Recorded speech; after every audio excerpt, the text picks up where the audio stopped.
नात्यांची अजब कहाणी ही, शतकांच्याही पलीकडली ही वाट जादू नगरीची, मोठी विचित्र कहाणी ही दोन आकाश धरेची प्रेम कथा, ती तर आहे स्वप्न परी। चंद्रमुखी चंद्रमुखी चंद्रमुखी चंद्रमुखी। आता तुम्ही दोघं मला शीघ्रतेने हे सांगा की ती युवती तुमच्याशी काय बोलत होती, शीघ्र सांगा। यांना काय विचारताय नागराज? जयचंद, असं वाटतंय तू आपल्या पूर्ण चेतनेमध्ये नाहीयेस, म्हणून अशी चित्रविचित्र बडबड करतोयस। कदाचित जागेपणीच तू एखादं स्वप्न पाहिलंयस। लोहासिंग, तुम्ही इथे या जंगलात? तुम्ही कुणाला तरी लोहासिंग म्हणताय? हो हो। नागराज, महालात प्रवेश करताच रूपमती कुठून भेटले? आजचा दिवस खूपच वाईट आहे। लोहासिंग कडून पाठ सोडवली तरी रूपमती भेटली। जर त्या विषारी सर्पाने आपला फणा काढून मंत्रीवर्यांकडे पाण्याचा फक्त प्रयत्न जरी केला तर त्याचा फणा जाळून भस्म करून टाकणं ज्वालाचं कार्य आहे। हे मृत्यू, माझे प्राण घेऊन जा, परंतु माझं शव माझ्या सरकारांच्या चरणांवर सोडून जा। नाही जोरावर नाही, जर तुला मृत्यू आला तर आम्ही तुझा शव। जोपर्यंत तुमचा विवाह रूपनगराची राजकुमारी चंद्रमुखी सोबत होणार नाही तोपर्यंत मी मृत्यूला प्राप्त होणार नाही। नाही तो बघ, आपला शत्रू चाललाय। सरकार, हा तर सूर्यप्रताप सिंग, ज्याने आपल्याला मनसोक्त मारलं होतं। सरकार, गुपचूप इथून निघून जाऊया। नाही जोरावर, जर आपण दोघे इथून पळून गेलो तर भित्रे ठरू भित्रे। युवराज भानू प्रताप सिंग भ्याडपणा दाखवू शकत नाही। त्याने आमचा अश्व हिरावून घेतला, आम्ही त्याचे प्राण हिरावून घेऊ। सरकार, तो अश्व तर त्याचाच होता, परंतु आज तो एकटा चालत येतोय। त्याच्या जवळ त्याचा अश्व नाहीये। ज्या दिवशी त्याच्या जवळ त्याचा अश्व असेल त्या दिवशी आपण त्याचा अश्व आणि त्याचे प्राण दोन्ही हिरावून घेऊ। नाही जोरावर नाही, आम्ही त्याला परत निसटून जाण्याची संधी नाही देणार। त्याने आपल्यावर प्रहार केला होता घाताने आणि आपल्याला बेशुद्ध केलं होतं। आता आपली पाळी आहे, आम्ही त्याचा वध करणार। सरकार, तुमच्या बलावर आणि शौर्यावर माझा पूर्णपणे विश्वास आहे, परंतु तुझ्या सूर्यप्रताप सिंगच्या शरीरात काही दिव्य शक्ती आहे। तुम्ही त्याला तुमच्या वशमध्ये करू शकत नाही। निघून जाऊया सरकार, अन्यथा तो आपल्याला पुन्हा मारेल। परत आमचा मार्ग अडवण्याचा प्रयत्न करू नकोस, नाहीतर आम्ही तुझाही अस्तित्व संपवून टाकू। आम्हाला माहित नव्हतं जोरावर की तू इतका भ्याड आहेस।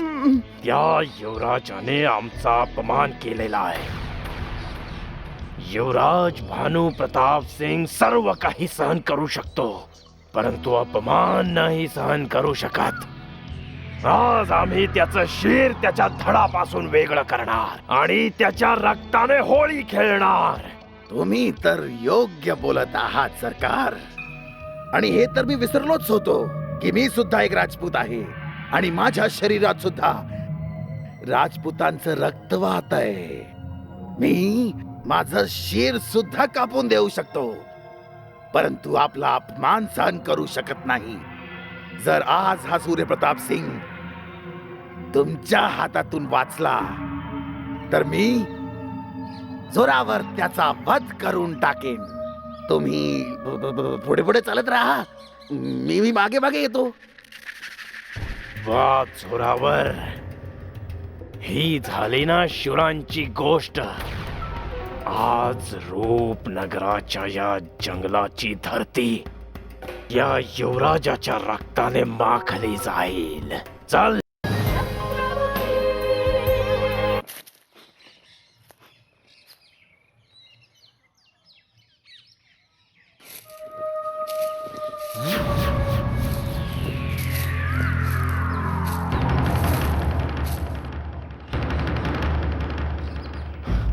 खूप हिंमत दाखवतोयस युवराज.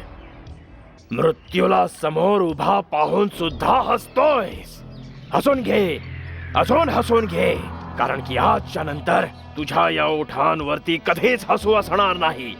कारण आज आम्ही तुझे प्राण घेऊन तुला जीवनातून मुक्त करणार आहोत.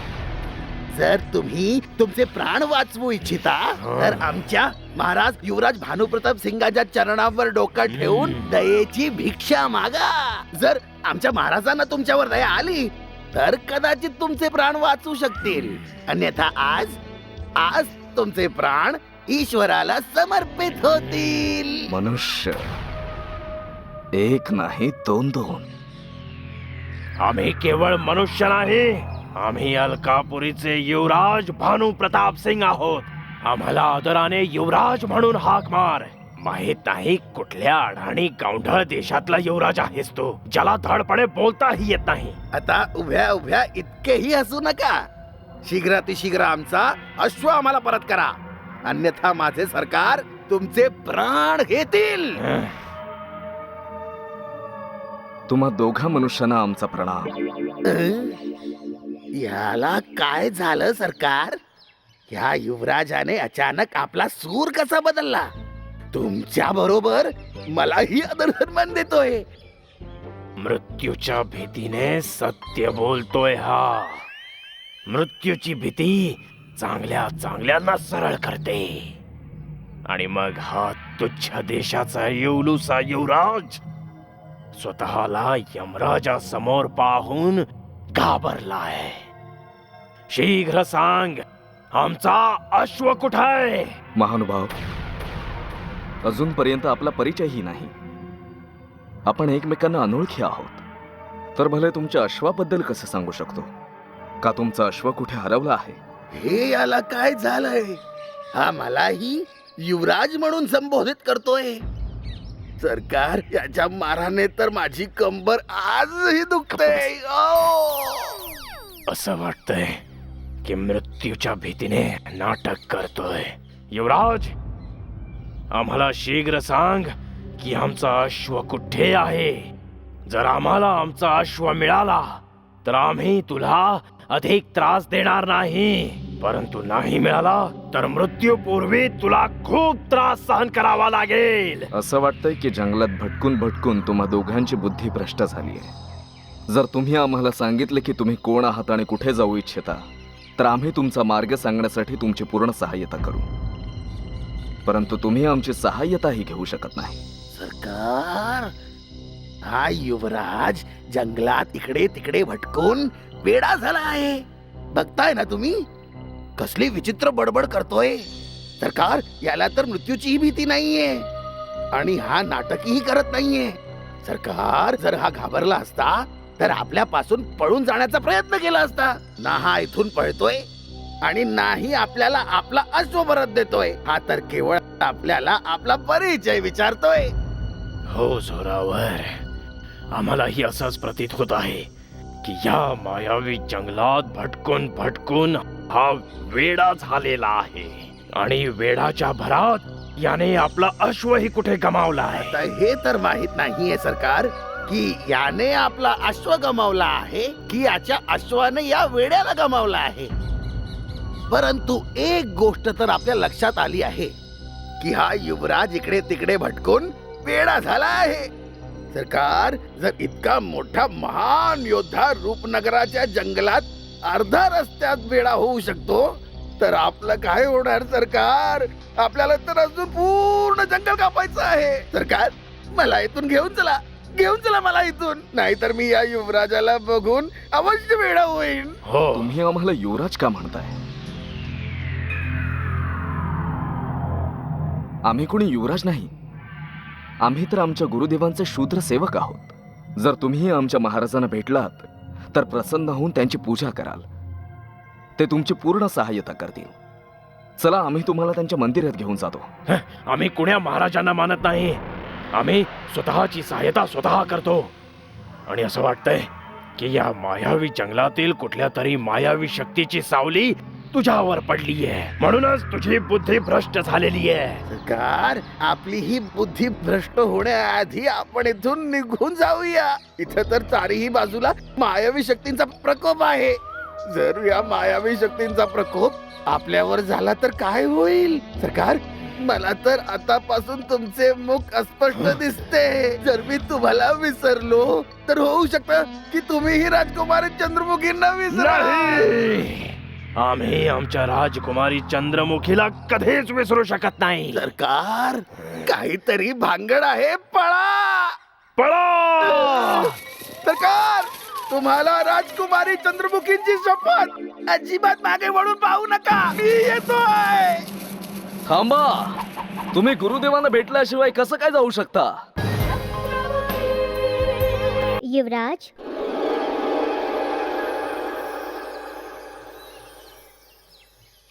युवराज, मी इथे आहे, युवराज. कुठे? कसा आहेस युवराज? कोण आहेस तू? दिसतेस तर मनुष्यासारखी, परंतु तुझ्या शरीरातून मनुष्याचा गंध काय येत नाहीये. हे तुला काय झालंय युवराज? मी परी आहे, मग माझ्या शरीरातून मनुष्याचा गंध कसा येईल? खोटं बोलतेस तू.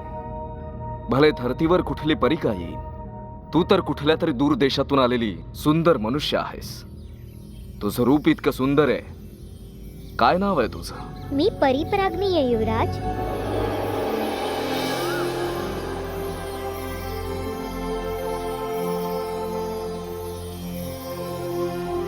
काय तू माझं नाव पण विसरलास? आणि तू हेही विसरलायस की तू जेव्हा संकटात असतो मी नेहमी तुझी सहायता करायला येते. सहाय्यता? आमची सहाय्यता केवळ आमचे गुरुदेवच करू शकतात. गुरुदेव?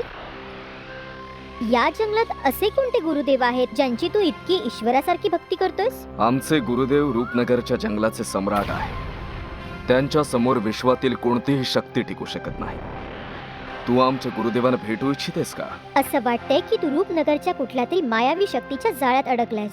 तात्काळ स्वतःला ओळखून या मायावी शक्तीपासून मुक्त हो, नाहीतर आयुष्यभर तुला या रूपनगरच्या जंगलात भटकावं लागेल. मी यात तुझी मदत करेन. सांग, कोण आहे तुझा गुरुदेव? जरूर कोणी पाखंडी असावा. आमच्या गुरुदेवांना पाखंडी म्हणू नकोस. जर तू स्त्री नसतीस तर आम्ही तुला बरोबर उत्तर दिलं असतं.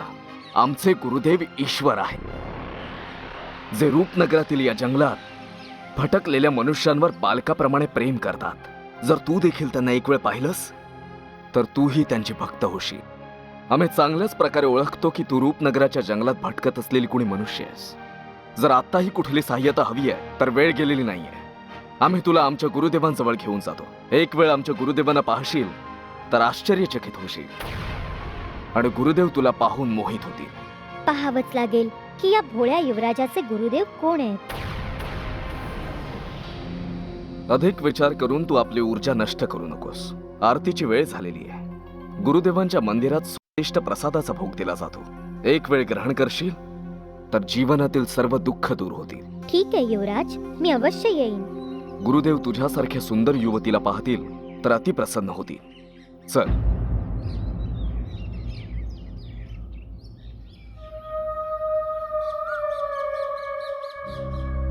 प्रणाम गुरुदेव. जय महाकाल. सुंदर, अति सुंदर, आकर्षक, लावण्यवती, कोमल, मधुर. आम्ही प्रसन्न झालो आहोत. आम्ही रूपनगरच्या जंगलात खूप साऱ्या युवराजांना भरकटताना पाहिलंय, परंतु आज पहिल्यांदाच एका राजकुमारीला पाहत आहोत. सांग, नाव काय आहे तुझं? माझं नाव जाणून काय करणार आहेस तू? परंतु मी तुला अवश्य ओळखले भैरवनाथ. तू एक असुरी तांत्रिक आहेस आणि आपल्या स्वार्थासाठी सूर्यप्रताप सिंगला आपल्या वशमध्ये केलेस. आता मला सर्व काही समजले. असं खूपच शीघ्रतेने समजतं तुला. खूपच चतुर आहेस तू. परंतु तुझ्या माहितीसाठी आम्ही तुला सांगूनच टाकतो की आम्ही फक्त सूर्यप्रताप सिंगलाच आपला दास नाही बनवलंय, तर असे खूप सारे आमचे दास आहेत. आणि आता तू ही आमची दासी बनणार आहेस. मला दासी बनवण्याचं जर तू स्वप्न बघत असशील तर ते स्वप्न कधीच पूर्ण होणार नाही असुरी तांत्रिक.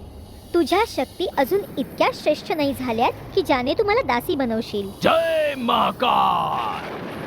खूप अभिमान आहे तुझ्यात, सुंदर राजकुमारी.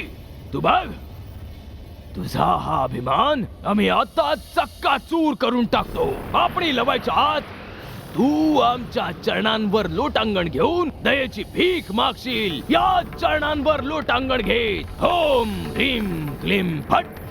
मूर्तिवत स्थिती. जजोम. ओम ह्रीम क्लीम फट. वशीकरण मंत्र प्रभावी होवो, प्रभावी होवो, प्रभावी होवो. जजोम. हे काय होतंय? आज आमचे मंत्र प्रभावी का होत नाहीयेत? माझ्यावर तुझ्या तंत्रमंत्राचा काहीच परिणाम होणार नाही दुष्टतांत्रिक. अजूनही वेळ आहे. सूर्यप्रताप सिंगला स्वतंत्र कर, अन्यथा तुझी स्थिती खूपच वाईट होईल. जय काल भैरव. ओम ह्रीम क्लीम फट. कंकालाय नमः. जजोम. काल भैरव, आज आमच्या मंत्रशक्तींना काय झालं आहे? आपण आमच्यावर अप्रसन्न का आहात? एका साधारण अशा राजकुमारीवर आमच्या मंत्रांचा प्रभाव का नाही पडत आहे? का आपली ऊर्जा नष्ट करतोयस दुष्टतांत्रिक? मी कधीही तुझ्या शक्तींना वश होणार नाहीये, कारण मी परी आहे. परी परागनी. परी? हो. जर तू मला मनुष्य समजायची चूक करतोयस तर तुझी तांत्रिक शक्ती व्यर्थ आहे. तू साध्या भोळ्या मनुष्यांच्या चेतना लुप्त करून जो तंत्रशक्तीचा प्रयोग त्यांच्यावर करतोस, मी तुला त्यात सफल नाही होऊ देणार. तू अडवशील आम्हाला? तू राजकुमारी, आम्हाला सफलता प्राप्त करण्यापासून कोणीही नाही अडवू शकत. हे कधीही शक्य नाही होणार. तुझ्या दुष्ट शक्ती तुझाच एक दिवस घात करतील. अजूनही वेळ आहे. तू तुझ्या कृत्यांचा पश्चाताप कर आणि ज्या मनुष्यांना तू आपल्या वशमध्ये केलेस त्यांची क्षमा माग, नाहीतर तुझा अंत खूपच वाईट होईल. नाहीतर तुझा खूपच वाईट अंत होईल. अंत आमचा नाही, तुझा होईल. आम्ही तुला मंत्राने वश नाही करू शकलो तर काय झालं? आम्ही तुला दाखवून देऊ की आम्ही कसे बाहुबली आहोत. मुंगी सारखं तुला चिरडून टाकू. हे बघ.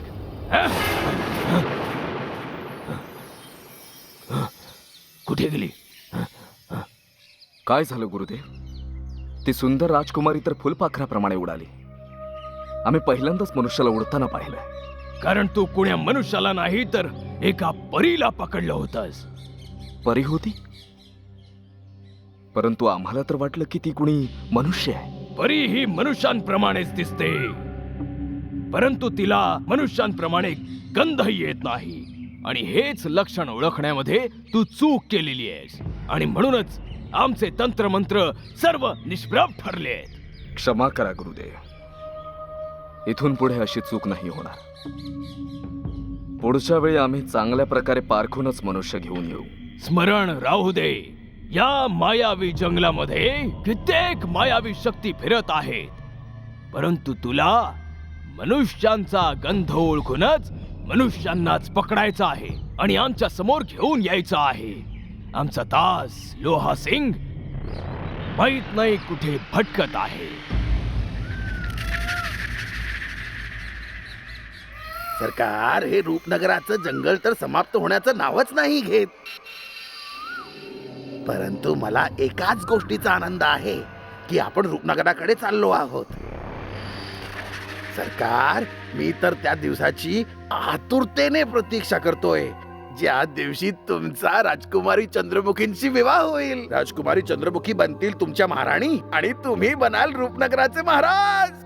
आणि मी सरकार, तो दोन्ही राज्यांचा सेनापती. मनुष्य, एकाच वेळी दोन दोन मनुष्य. अतिथी, मला वाटते की तुम्ही लोक रूपनगरात जाण्यासाठी निघाला आहात. जर या जंगलात तुम्हा लोकांना कोणत्या प्रकारच्या काही सहायतेची आवश्यकता असेल तर तुम्ही या सेवकाला आदेश देऊ शकता. काय आम्हाला कळू शकतं का की तू कोण आहेस आणि तुझं नाव काय? मी आपल्या गुरुदेवांचा एक छोटासा भक्त आहे आणि या जंगलात आपल्या गुरुदेवांच्या आदेशानुसार कार्य करतोय. माझे गुरुदेव सांगतात की या वनामध्ये भरकटणाऱ्या व्यक्तींना योग्य मार्ग दाखवण्यापेक्षा मोठा धर्म कोणताही नाही असू शकत. जर तुम्हा लोकांना काही कष्ट असतील तर मला सांगावं तुम्ही. काय आम्हाला तुझ्या गुरुदेवांचं नाव समजू शकतं का? माझ्या गुरुदेवांचा परिचय तर मला शब्दात वर्णन करणं असंभव आहे असं वाटतंय. माझे गुरुदेव तर साक्षात करुणेची मूर्ती आहेत आणि अशा भडकटलेल्या वाटसरूंवर त्यांची विशेष कृपा आहे. आता त्यांच्याविषयी मी काय बोलावं? तुम्ही इच्छा व्यक्त करताच कोणतीही वस्तू तुमच्या समक्ष प्रकट करू शकतात. हं? मी तुम्हा दोघा महानुभावांना तुमचा परिचय विचारू शकतो का? तुम्ही आमच्या महाराजांना नाही ओळखत? हे आमचे महाराज आहेत. महाराज भानुप्रताप सिंग, अलकापुरी नरेश, चक्रवर्ती सम्राट. अहो भाग्य आहे आमचं. अहो भाग्य आहे महाराज, अहो भाग्य आहे. ठीक आहे. जर तुझे गुरुदेव इतकेच महान व्यक्ती आहेत तर काय ते आमच्यासाठी 2 अश्वांची व्यवस्था करू शकतात? कारण या मार्गात चालून आमच्या अश्वांनी प्राण सोडले. या रूपनगराचा मायावी मार्ग आम्ही आमच्या पायांच्या बळावर क्रमित आहोत. तुम्ही माझ्यासोबत चलावं. तुमचे हे कष्ट तर ते अगदी बघता क्षणीच दूर करतील. आमच्या गुरुदेवांकडे विशाल अश्वदल आहे. तिथे जाऊन तुम्ही स्वतः आपल्या आवडीनुसार कोणत्याही अश्वाची निवड करू शकता. चला ना, या ना. थांब. सरकार, हा मनुष्य तर खूपच कामाचा मनुष्य दिसतोय. आपण जाऊन याच्या गुरुदेवांना भेटूया आणि पाहूया की तो आपल्याला अश्व देतो का ते. जर तो देतोय तर आपण त्याच वेळी रूपनगराच्या दिशेने निघून जाऊ. चोरावर याची वेशभूषा तर पहा. हा कुण्या साधारण गुरुचा शिष्य नाही असू शकत. जर याचा गुरुदेव कुणी मायावी शक्ती निघाला तर तो आपल्याला या जंगलात अगदी कायमच ठेवूनच घेईल. नाही, याला पाहून असं प्रतीत होत नाहीये. हो, सूर्यप्रताप त्याच्या ज्या गुरुविषयी बोलत होता तो कदाचित मायावी असू शकतो, परंतु मला नाही वाटत की याच्या गुरुदेवांना भेटून आपल्यावर काही आपत्ती ओढवेल. याच्या गुरुदेवाला भेटून कदाचित आपला लाभही होऊ शकतो. आता तुमच्या समोर तर हा अगदीच तुच्छ आहे. तुम्ही महाप्रतापी आहात, महाशक्तिशाली आहात, अलकापुरी नरेश महाराज भानुप्रताप सिंग. तू योग्य बोलतोय चोरावर. आणि तसही या जंगलात आपल्याला चांगले आणि वाईट दोन्ही प्रकारचे मनुष्य भेटले आहेत. जर आपल्या दोघांचं भाग्य प्रबळ असेल तर त्याचा गुरुदेव आपल्याला अश्वांबरोबरच रूपनगराचा मार्गही सांगू जर तुम्हा दोघांचा माझ्या गुरुदेवांवर विश्वास नाहीये तर मग राहू द्या. मी या जंगलात कोण्या दुसऱ्या मनुष्याची सहायता करायला नाही जातो. नाही सरकार, भले आम्ही असताना तुम्ही कोण्या दुसऱ्या मनुष्याची कशी सहायता करू शकता? चला, आम्ही तयार आहोत. हो हो चल. या चला मग.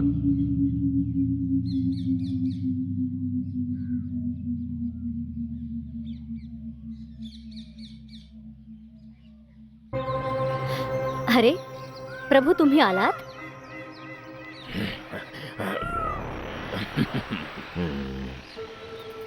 गुरुदेव केव्हापासून तुमची प्रतीक्षा करतायत? त्यांना तुमची खूपच चिंता वाटत होती. तुम्हाला सकुशल पाहून त्यांना अत्यंत प्रसन्नता वाटेल. जोरावर बहुतेक आपण योग्य स्थानी चाललोय. इथे आसपास कुठलं ना कुठलं गाव अवश्य आहे. आता आपण निश्चिंत राहायला हरकत नाही. तुम्ही अगदी योग्य बोलताय सरकार. हा भयानक मनुष्य ज्या प्रकारे या सुंदर सुंदर युवतींशी बोलत आहे, हा दिसायला भलेही भयानक आहे, परंतु आहे मोठा कामाचा. प्रसाद घेऊन आलोय. कुठे आहेत गुरुदेव? त्यांना मनुष्यांचा गंध जाणवलाय. तुम्ही चला. यावं मान्यवर. चला व. चला.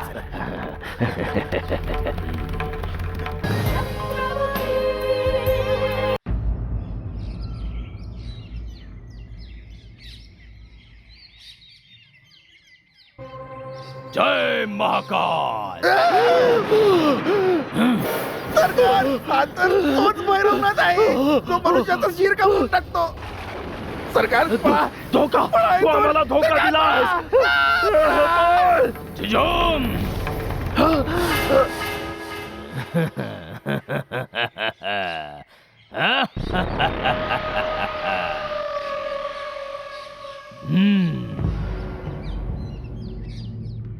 जो कोणीही आमच्या मठाच्या निकट एकदा येतो, इथून परतून कधीच नाही जाऊ शकत.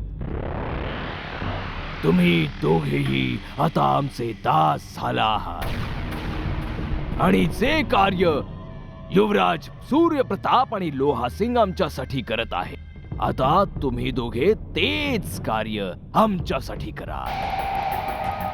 क्षण दोन क्षण व्यतीत झाल्यानंतर तुम्ही दोघेही तेच कराल जी आमची इच्छा आहे. ओम ह्रीं क्लीं फट. वशीकरण मंत्र प्रभावी होवो. वशीकरण मंत्र प्रभावी होवो. वशीकरण मंत्र प्रभावी होवो. वशीकरण मंत्र प्रभावी होवो. वशीकरण मंत्र प्रभावी होवो.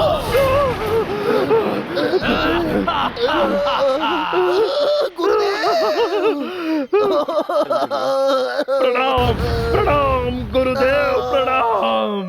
सुंदर, अति सुंदर सरकार, अति सुंदर. आम्ही आपल्या शोधात रूपनगराच्या या जंगलामध्ये इकडे तिकडे भटकत होतो. एका दीर्घ प्रतीक्षेनंतर तुमचं दर्शन शेवटी झालं. आदेश द्या गुरुदेव, आदेश द्या. काय करायचं आहे? तुमच्या विना आमचं जीवन व्यर्थ आहे. बस आता आम्हाला आपल्या समीपच ठेवा. दूर नका करू गुरुदेव, दूर नका करू आम्हाला, अन्यथा आम्ही अकाली मृत्यूला प्राप्त होऊ गुरुदेव. शांत. आम्ही असताना तुम्हाला काहीही होणार नाही, परंतु आमच्या या कृपेच्या बदल्यात तुम्हाला रूपनगरच्या जंगलात मनुष्यांना शोधून शोधून आमच्या समक्ष प्रस्तुत करावं लागेल. अवश्य आम्ही आणू. केवळ मनुष्य? हे तुम्ही काय बोलताय गुरुदेव? जर तुम्ही आदेश द्याल तर आम्ही या रूपनगराच्या जंगलातून हिंसक पशु पक्षी आपल्या चरणांवर आणून अर्पण करू. अहो, तुम्ही तर आमचे गुरुदेव आहात. तुम्हाला प्रसाद अर्पण केल्याशिवाय तर आम्ही जलही ग्रहण करणार नाही. आम्ही प्रसन्न झालो आहोत. हे दोन्ही भक्त आम्हाला खूपच आवडलेत. आम्हाला पूर्ण विश्वास आहे की आमचं कार्य सिद्ध करण्यासाठी हे दोघे अगदी हसत हसत आपले प्राणही देतील. हो अवश्य अवश्य देऊ देऊ ना. उठा भक्तांनो, उठा. आता रूपनगरचा सम्राट बनण्यापासून आम्हाला कोणतीही शक्ती नाही अडवू शकत. नाही. जा आता शीघ्रतेने रूपनगरच्या जंगलातून मनुष्यांना शोधून शोधून आमच्या मठामध्ये प्रस्तुत करा. जा. जशी आज्ञा गुरुदेव, जशी आज्ञा. चल चल. जय महाकाल. लोहा सिंग, तू आमचा सर्वश्रेष्ठ भक्त आहेस आणि आज तू आपल्या स्वामी भक्तीचं खूप चांगलं प्रदर्शन केलं आहेस. आम्ही प्रसन्न झालो आहोत. रूपनगरचं सिंहासन प्राप्त होताच आम्ही तुला आपला सेनापती म्हणून नियुक्त करू. गुरुदेव, मला तर तुम्ही तुमच्या चरणांजवळ स्थान द्या. गुरुदेव, मी जेव्हाही तुमच्या चरणांकडे पाहतो ना, मला त्यांच्यामध्ये चारही धाम दृष्टीस पडतात. ज्या कोणी तुमचे चरण स्पर्श केले ना, त्याला तर जणू वैकुंठाचीच प्राप्ती झाली. गुरुदेव, वैकुंठ काय आहे? आम्ही तुला नरकाच्या सर्वोच्च स्थानावर विराजित करू. बस एक वेळ आम्हाला आपल्या लक्ष्याची प्राप्ती होऊ दे. चंद्रमुखी, रूपनगराचं सिंहासन आणि महाल आता आमच्या खूपच निकट दृष्टीस पडू लागलाय. जय महाकाल. काय बडबडतोयस तू नागराज? कुठे आहे कलावती? कलावती तर केव्हाचीच हा महाल सोडून निघून गेलेली आहे. अवश्य तू त्या कलावती विषयी एखादं स्वप्न पाहिलं असशील. नाही मंत्रीवर्या, मी आपल्या जागृत नेत्रांनी कलावतीला या महालातल्या झोपाळ्यावर झोके घेताना पाहिलं. फरक केवळ इतकाच आहे की आता तिने आपला चेहरा मोहराच नाही तर त्यासोबत आपलं नावही बदललंय आणि आता आपलं नाव रूपमती असं सांगते. परंतु मला माहिती आहे ती रूपमती नाही, कलावती आहे. तुला अवश्यच काहीतरी भ्रम झाला आहे नागराज. जयचंद ही गजराज प्रमाणेच रूपमतीलाच कलावती समजला होता, परंतु जिला तू कलावती समजत आहेस ते सत्य नाहीये. मंत्रीवर्य, हेच सत्य आहे. मी महामहिमांनाही सूचित केलं होतं, परंतु त्यांना माझ्या बोलण्यावर विश्वास नाही बसला, म्हणून मला विवश होऊन तुमच्याकडे यावं लागलं. माझ्यावर विश्वास ठेवा. रूपमतीच्या नावाने या महालात स्थान मिळवणारी ती विष कन्या कलावतीच आहे. मंत्रीवर्य, तिचे हावभाव, तिचं स्मित हास्य, चालणं बोलणं, सर्व काही कलावती सारखाच आहे. तुला अगदीच अवश्य काहीतरी भ्रम झालेला आहे नागराज. या विश्वात करोडो मनुष्य राहत आहेत. जर कोणाच्या काही सवयी कोण्या दुसऱ्या मनुष्याशी जुळत असतील तर त्याचं तात्पर्य हे नाही की ते दोन्ही मनुष्य एकच असतील. परंतु रूपमती आणि कलावती एकच आहे. आता मी सर्वांना कसं पटवून देऊ? जर तुमचा विश्वास बसत नसेल तर तुम्ही तिची परीक्षा घ्या, मग त्यानंतर तुम्हालाही माझ्या बोलण्याची खात्री पटेल. आमच्या जवळ तुझ्या व्यर्थ बडबडीसाठी वेळ नाहीये नागराज. आमच्या गुप्तहेरांनी माहिती काढलेली आहे. कलावती वैद्यराजांच्या आश्रमातून दुसऱ्या अज्ञात स्थळी निघून गेलेली आहे. आता तुला विश्रांतीची खूप आवश्यकता आहे. आमचा आणखी बहुमूल्य वेळ नष्ट करू नकोस. जशी तुमची आज्ञा मंत्रीवर्य, जशी तुमची आज्ञा. परंतु जर वेळ मिळाला तर माझ्या बोलण्यावर तुम्ही विचार अवश्य करा. नाहीतर असं नको व्हायला की एखाद्या मोठ्या संकटात आपण सगळे सापडू. प्रणाम.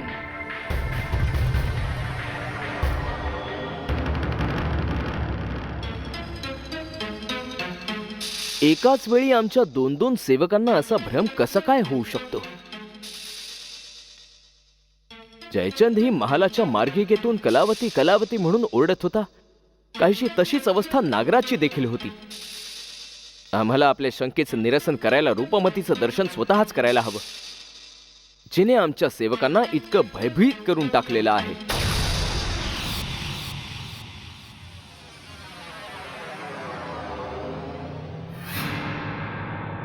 असं वाटतंय ही नवयुवती तीच आहे जिच्या विषयी जयचंद बोलत होता, परंतु ज्वालासमोर आम्हाला हिच्याशी बोलता येणार नाही.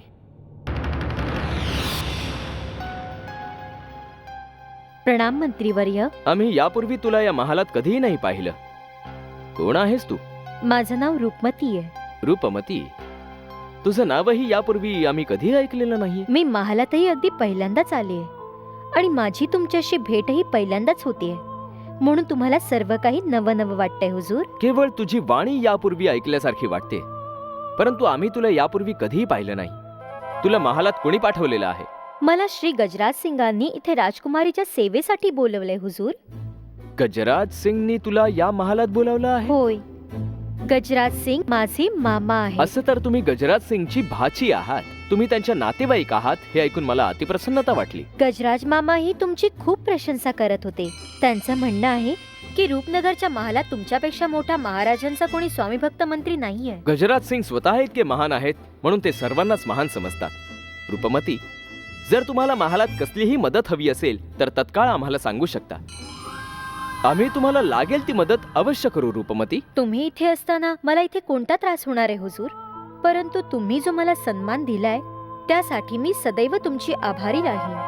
आजपर्यंत मी केवळ ऐकलं होतं की पूर्व मंत्रीवर्य रणवीर सिंग खूपच दयाळू आणि बलवान आहेत, परंतु आज हे सत्य मी स्वतः अनुभवलंय. पहिल्या भेटीतच इतकी प्रशंसा योग्य नाहीये युवती. काही प्रशंसा पुढच्या भेटीसाठी राखून ठेव.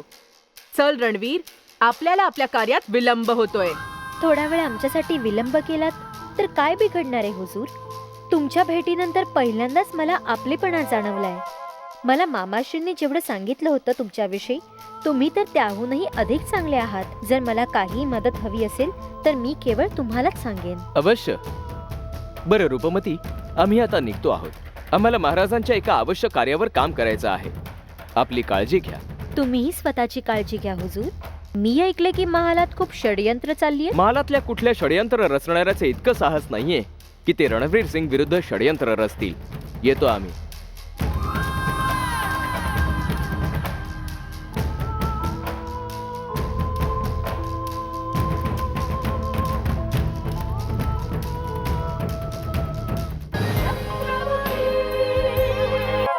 एका शूद्र युवतीला पाहताच तुझ्या मनात पाप आलं रणवीर. मला माहित नव्हतं की तू इतक्या शीघ्रतेने पाघळशील. पहिल्या भेटीतच क्षणात तू आपल्या मनाचं द्वार उघडलंस त्या शूद्रदासीसाठी. आपलं हृदय इतकं संकीर्ण करू नकोस ज्वाला. आम्ही तर केवळ रूपमतीला सहाय्य करण्याचं वचनच दिलंय. यातही तुझा जळफळाट होतोय. जळफळाट नाही तर प्रसन्नता वाटेल. एक क्षुद्रदासी जिला तू ओळखत सुद्धा नाहीस, तिच्या इतकं तोंडी लागण्याची काय आवश्यकता होती? काय तू विसरलास? त्या अनाथ कलावतीलाही तू अशीच सूट दिली होतीस आणि नंतर तीच तुझ्या गळ्यातला फास झाली. जर नवनव्या युवतींना पाहून तू अशाच प्रकारे आपलं संतुलन गमावशील तर मी कधीही सहन करणार नाही. तू आपली मर्यादा ओलांडतेस ज्वाला. महालात आम्ही कुणाशी आणि किती वेळ वार्तालाप करावा हा सल्ला तू द्यायची आम्हाला आवश्यकता नाहीये. आम्ही पाहतोय आजकाल तू आमच्या प्रत्येक कार्यात अधिकाधिक ढवळाढवळ करतेस. लक्षात ठेव ज्वाला, असं सततचं अडवणं आम्हाला अजिबात पसंत नाही. हे का नाही सांगत रणवीर की तुला ती नवीन युवती खूपच आवडलीये आणि माझं अडवणं तुला पसंत कसं पडेल? एक गोष्ट नीट लक्षात ठेव रणवीर, मी माझं संपूर्ण जीवन तुझ्यावरून ओवाळलंय. जर माझ्या जीवनावर कोणतं संकट आलं तर मी कुणाचंही जीवन संकटात टाकू शकते. आपल्या मर्यादेत राहायला शिक ज्वाला. तुझ्या अंदाजावरून तर आम्हाला वाटतंय जणू तू आम्हाला धमकी देण्याचाच प्रयत्न करत आहेस. ज्या रणवीर सिंगासमोर मोठे मोठे महायोद्धे नेत्र मिळवायलाही घाबरत असतात त्याच्यासमोर तुझी काय कथा आहे? तू मला माझी योग्यता सांगतोयस? ज्या ज्वालाने पावला पावलावर तुला साथ दिलीये, आज तू तिला तिचं स्थान दाखवतोयस. रणवीर, नको विसरूस, ज्वालाशिवाय तू अपूर्ण आहेस. जर ज्वाला नसती तर रूपनगराच्या महालातून केव्हाच तुझी हकालपट्टी झाली असती. ज्वाला, वाटतंय तू आपली पूर्ण चेतनाच हरवून बसली आहेस. आम्ही तुझ्या खांद्यावर जरा हात काय ठेवला तू तर आम्हाला निर्बलच समजू लागली आहेस. तू आमच्यासाठी थोडंफार कार्य केलं आहेस तरी बदल्यात आम्ही तुला त्यापेक्षा अधिकच दिलंय. लक्षात ठेव, टाळी एका हाताने नाही तर 2 हातांनी वाजते. जाणते मी रणवीर, परंतु आज एक सत्य माझ्या समोर उजेडात आलंय. अरे तू कुणाचा सखा कधीच होऊ शकत नाहीस.